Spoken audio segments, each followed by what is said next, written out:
Hi, hello, how are you? I'm doing very good, but then I'm always doing very good, so what's new? But I've been busy, been doing stuff. I've been busy making things. So I don't want to show you what I've been doing. But first, that little mushroom, isn't that cute? Okay, I'll show you that mushroom in a minute. But first, I gotta show me something. I gotta show me something first because I have mail right here, and it's from Elia. Elia sent me this present. Elia. Okay, so anyway, I'm going to look in here. She's in Florida right here with me. Not real near me, but still in Florida. So she's a Floridian. Okay, so she sent me this box. But I'm sure it's not an empty box. I'm sure there's treasures in this here box. There's bears in these here woods. Okay, treasures. She sent me treasure box, in other words. Oh, look at this. Look at this. This is a treasure box for sure. Oh, what do I pull out first? First of all, there's a note. Okay, it says, this, Dear Lizzie, enclosed are all three of my dolls for your granddaughters and new baby boy. Hope they enjoy them. Happy to see how you enjoy working with the shadow boxes. I made these dolls to give as gifts to kids at hospitals or homeless situations, and of course to friends and family. I'll try to snail mail you the pattern just in case. Keep the good job. Love your videos, Elia. Isn't that nice? She makes these for kids at the hospital. So let's look and see what she makes. Let's pull them right out of here. Oh my word. Oh, look at this. Oh my word. Dolls by Elia, created with a purpose. Oh. Look at there. She's got the little dress on there. The little bow in her hair matches. Look at her dress. Oh my word. Okay, Papa. I love you too. Look at her face. Oh my gosh. That's adorable. Elia, I'm telling you. And then let's think. Oh, and this one is the one that's for Leo. Oh my word. Look at there how she's got the boy hair is felt. I love this. That's the same. Yeah, I think that's the same pattern. Excuse me for looking up in her dress, but I might lost my. Oh, there it is. Okay. Oh, this is adorable. And then look at the watermelon. Oh gosh. These are so cute. Look at her hair. Oh, look at her hair. Oh my gosh, is this adorable. Oh. I do love handmade dolls. I love their little faces. I love their little faces. This one will be for Aria. This one will be for Kaya. And this one will be for Leo. Oh my gosh, these are adorable. Thank you so much for thinking about my grandchildren. Oh, Leo's a great-grandchildren. Look at his little bow tie. Oh, these are just beautiful. Just look. Just look at that. Oh my word. Those are more than beautiful.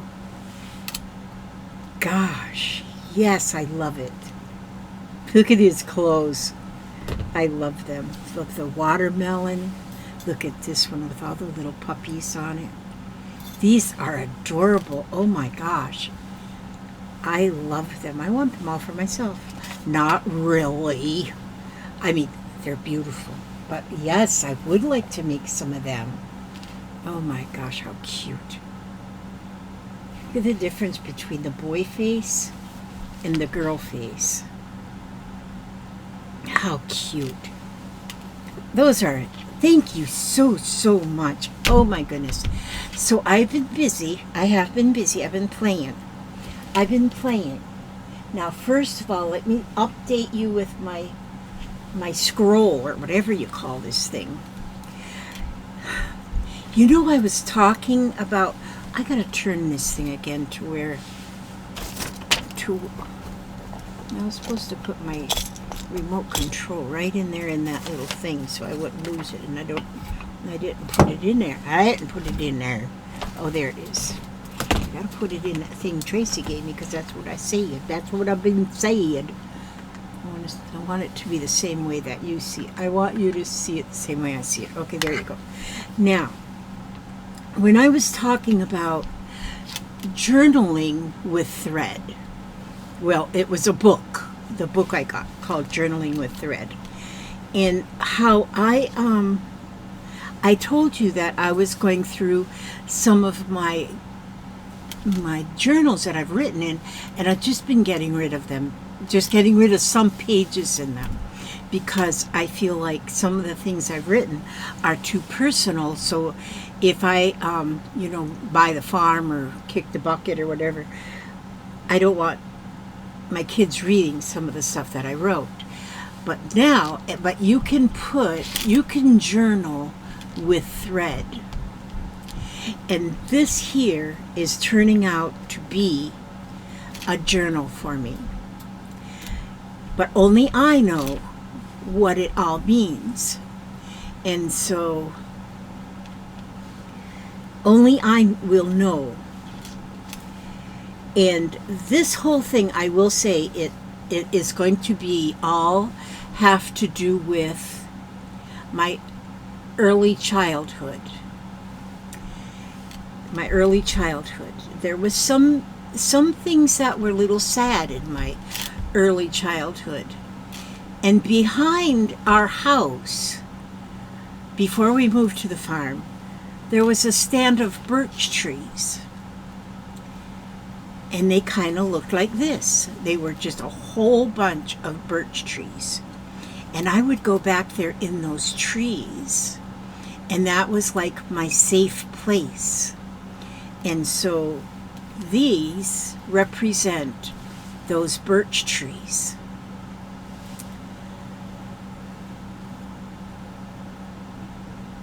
This, I'm not finished with this. This I decided is going to be a Christmas tree. There was one Christmas I was in big trouble. I don't know how old I was. There was only 3 of us children at the time, which we ended up with 6 in our family, 6 children. There was only 3 in our family at that time. And I have pictures that were taken of the 3 children standing stair-step style right there by the Christmas tree. And I remember that day. I was in very big trouble. And I'm not sure what I did that got me in trouble, but I'm sure it was something troublesome. And so I was put in the closet because I was in trouble. But I was already dressed for this picture. And so then my mother come and got me out of the closet when it was time for pictures, standing by the Christmas tree. And I don't know if I had to go back in the closet after the pictures or not. I don't remember. But this is my Christmas tree. I still have to put some decorations on it. And but I did some thread painting on the side to kind of give it a little shading. But I always had my safe place was going back into those. I don't know, I was probably maybe 5 or 6 at this Christmas tree time. And still, I would go back at that age. I would go back into the birch grove, because on a birch tree, you can actually peel the bark off of that, birch bark off of it. And I would actually draw on that bark. I would draw on the bark.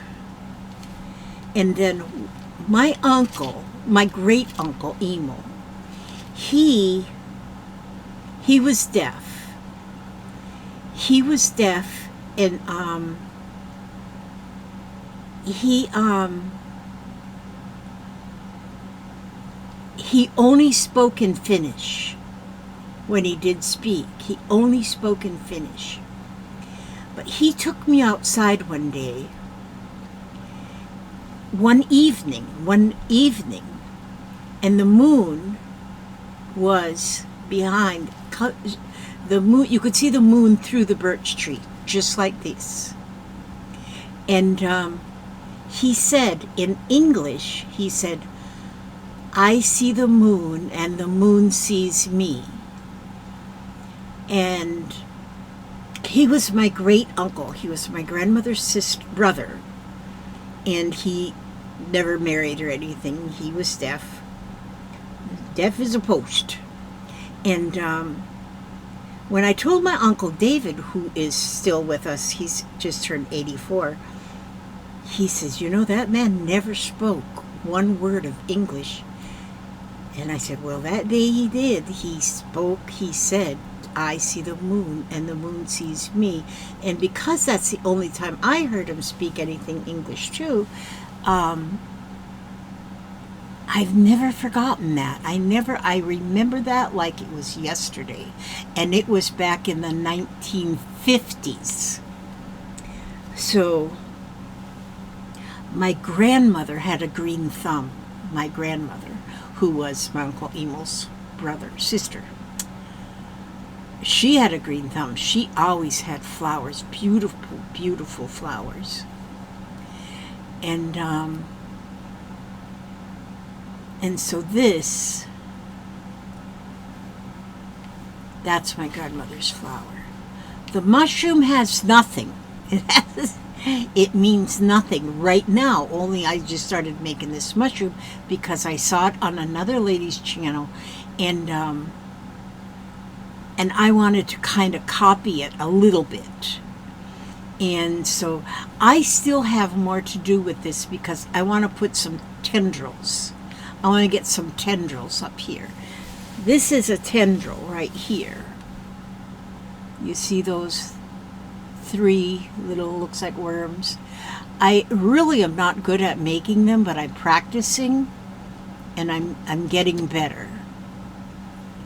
Right here, I told you yesterday I was going to cut a hole, and I did. I cut a hole in this fabric, in the wool, and then I stitched around the hole, and then I had this little felt person, and there's meaning here too, but that is definitely personal. And so, but with this is me right there, actually. But then I took this hole that I cut, which was partly this and partly the green, and I brought it over here and sewed it back on right there at that tree. That doesn't mean anything either. It's just I think it looked cool.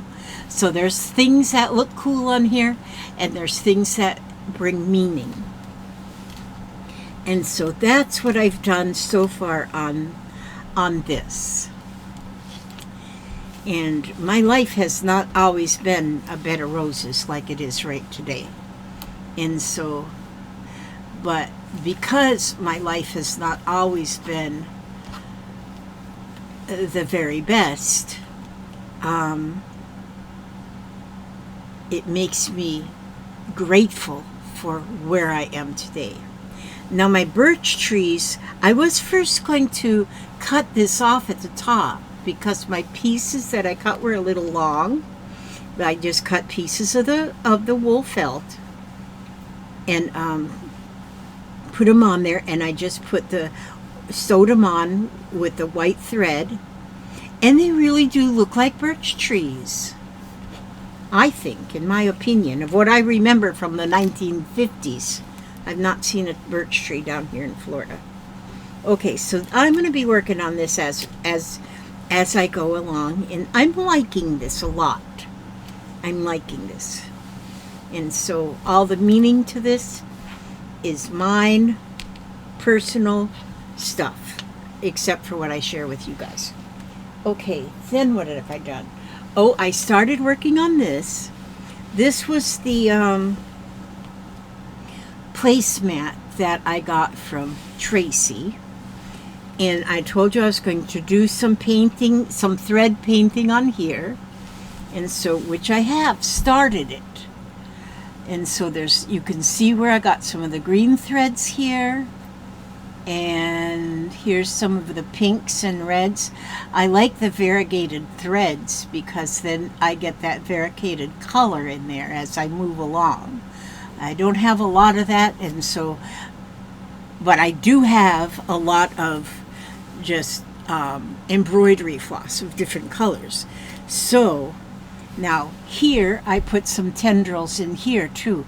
Now these ones aren't too swift, but they're there, and there's texture, and I love them.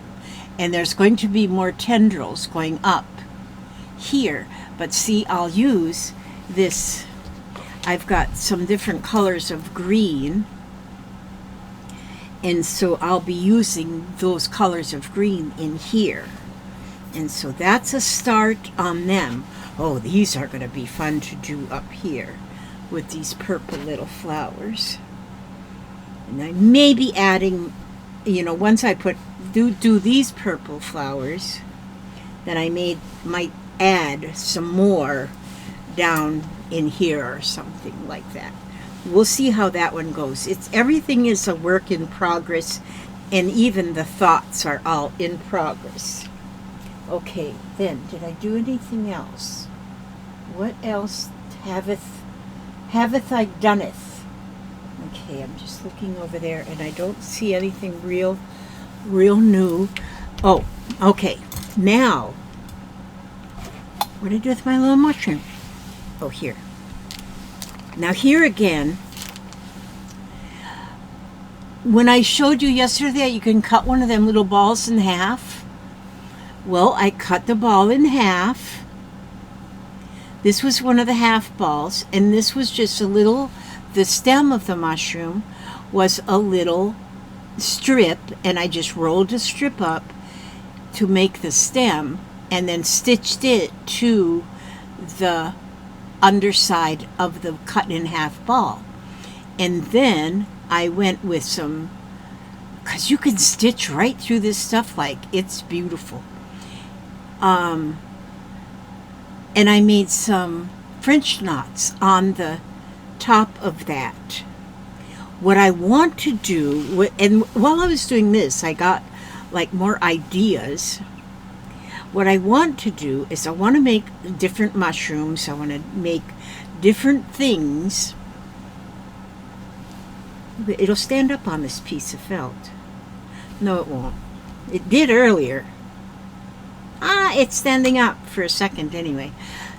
But what I'll do is I'll get a thick piece, a thick, heavier piece. I see that you can buy felt coasters. That would be perfect, like the size and stuff. And so that might be what I do.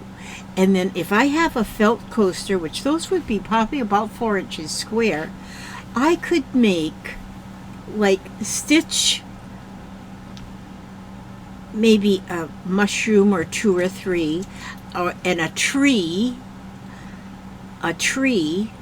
and then ground cover, like moss or something on the ground, and make a whole, like a diorama. I think that would be fun. And so I was thinking of that while I was playing with coming up with this here mushroom. And I love my little mushroom. I think he's so cute. But anyway, okay, so that's my mushroom. Now here, I was practicing to make the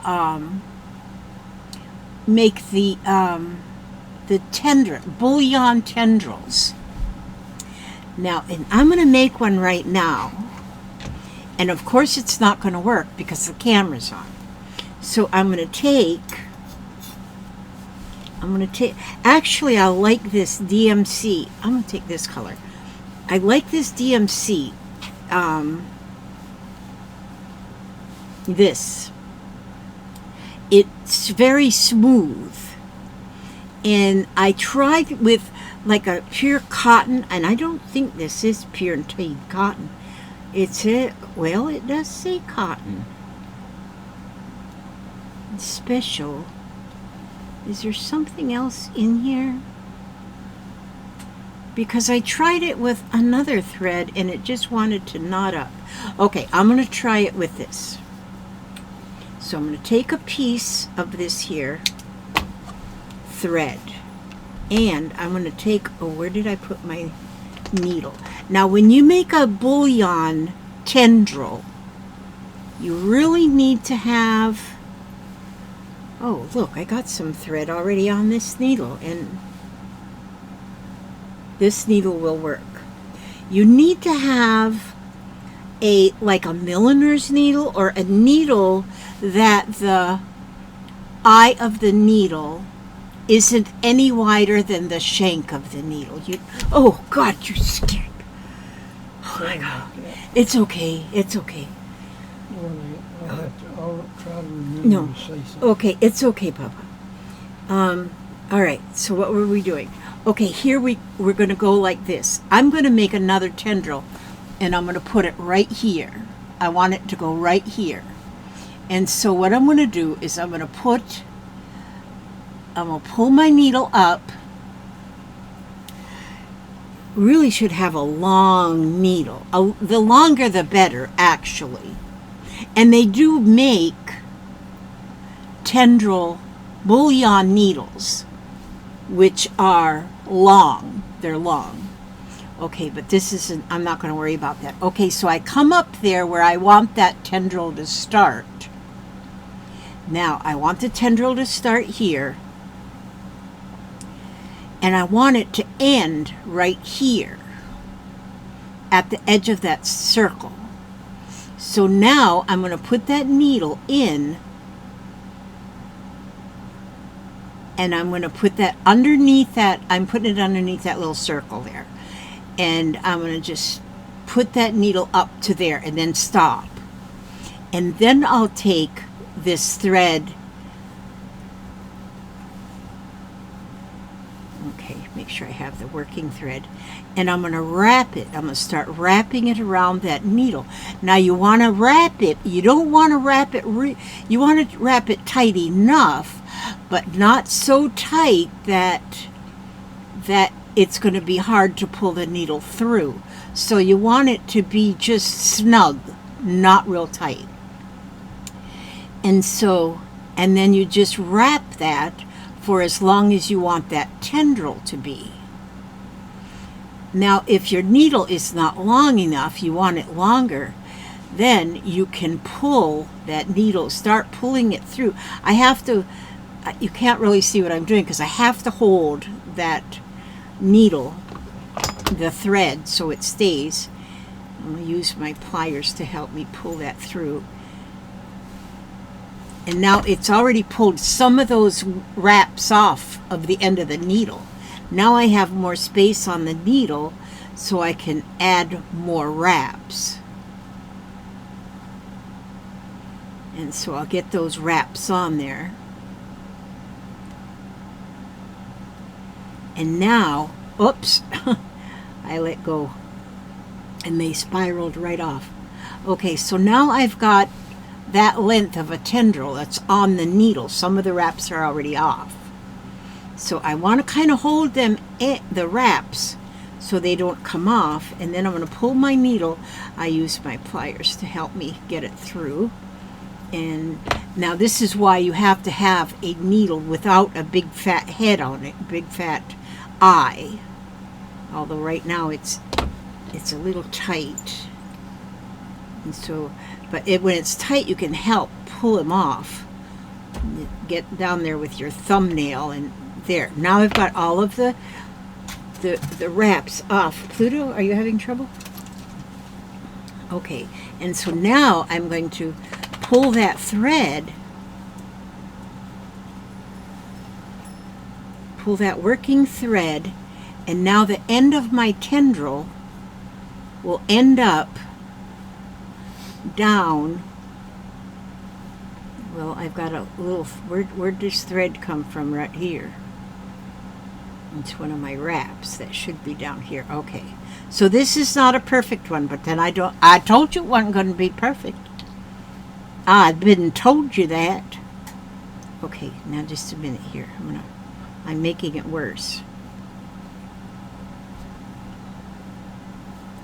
All right, so now then I'm going to put my needle right in there where I had put it in there, see?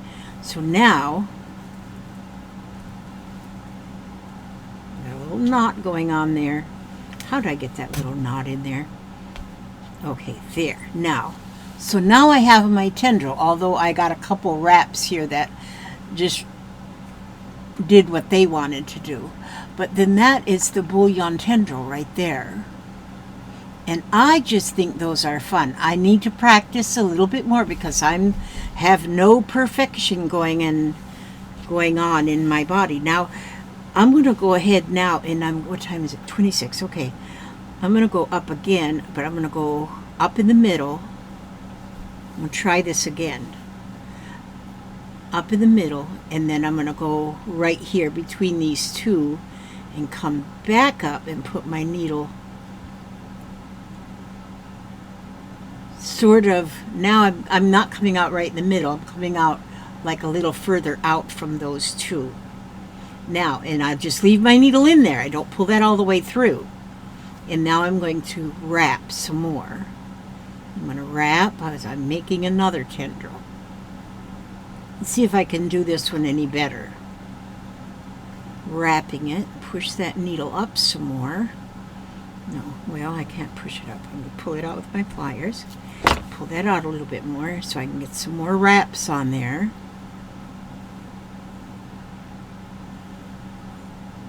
Until you get as many wraps on there as you feel like you're going to need. Because see, the whole tendril is going to go from here where it just come out to over here where I put the needle in. Okay, so now I'm going to try and see if I can do this. I can't mess it up twice. No, nothing. Lightning doesn't strike in the same way twice. Okay, and so I'm going to pull that. And like I say, you've got to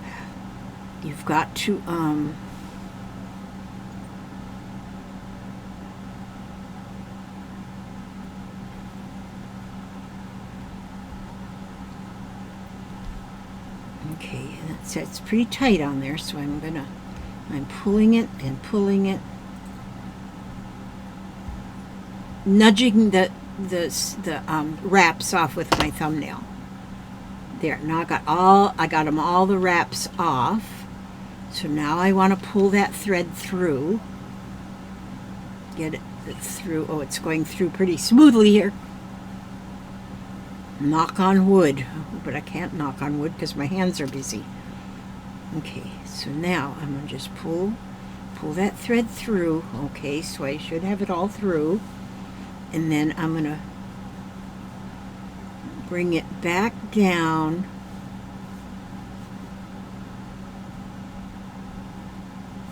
Where in the world did I have that going in?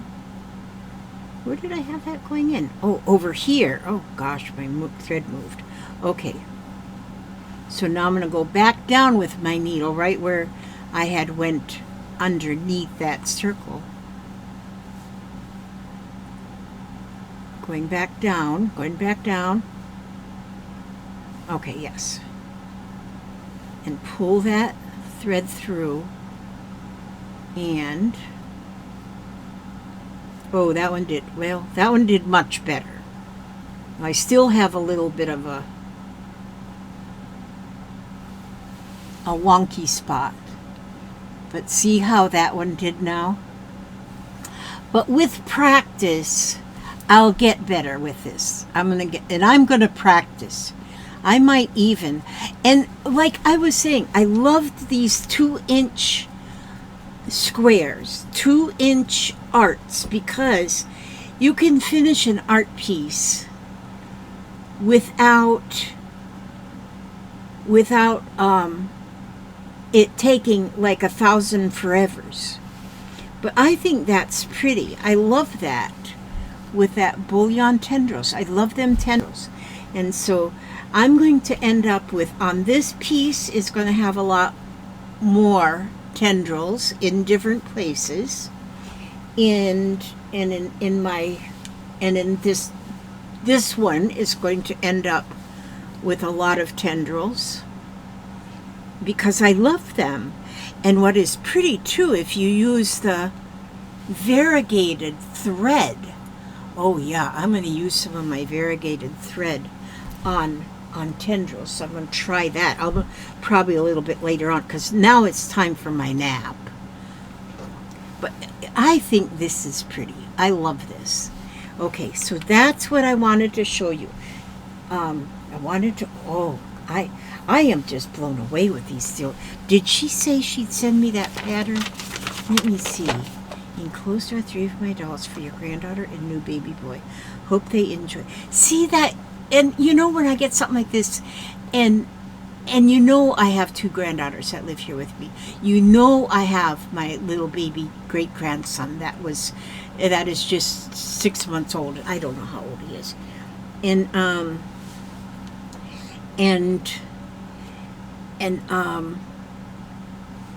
to know that you all hear that and you remember it, that is amazing. Look at how cute these are. Oh my word. Okay, let's see. Okay, she made these dolls to give as gifts to kids at hospitals or homeless situations, and of course to friends and family. I'll try to email you the pattern just in case. Yes, oh, she's going to send me email me the pattern. And so, yes, I would love to have the pattern. And I'll take pictures of these ones before I give them to their new owners. But I own them for today. But I'm going to take pictures of these. I'm going to take a picture of the fronts and the backs.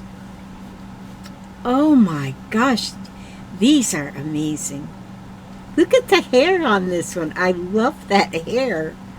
And it's like a halo of curls on this one. And this one is just a curly Sue right there. That's so cute. And this is perfect because both of these children have the same parents, these 2 girls. Yet Kaya is very pale and with very light hair. And then Aria, she is of a darker color and with her real dark hair. But I'm telling you, they sisters. Oh my gosh. That's beautiful. I love the face. And so that's what I want to get. I want to make sure I have a picture of the face. And because I want to do that. I love making dolls too. I love making dolls. And I might even be able to incorporate my wool felt into the dolls. But these are beautiful. I thank you all so much. Now, I don't think I had anything else. Look at one of my my granddaughter's trunk or treats. They went trunk or treating, and somebody made all these candy corns. And then with a little sign on it says, "Oh, taste and see that the Lord is good." It says, "Cute candy corn, eyes can be a choking hazard." So they brought it to me, of course. But isn't that cute? And that's crocheted. Man, I can make one out of wool. Are you kidding me? I'll make one out of wool. All right, I'm just into this wool right now like you wouldn't believe. Okay, I think that's all I had to show you for today. And goodness sakes, I have to get busy and do stuff, so I have something to show you tomorrow. But thank you so much, Elia, for these. The girls are going to love them. And Leo, well, I can't even remember his... Leonidas is his name, but they call him Leo. Okay, thank you so much. Thank you so much. Okay,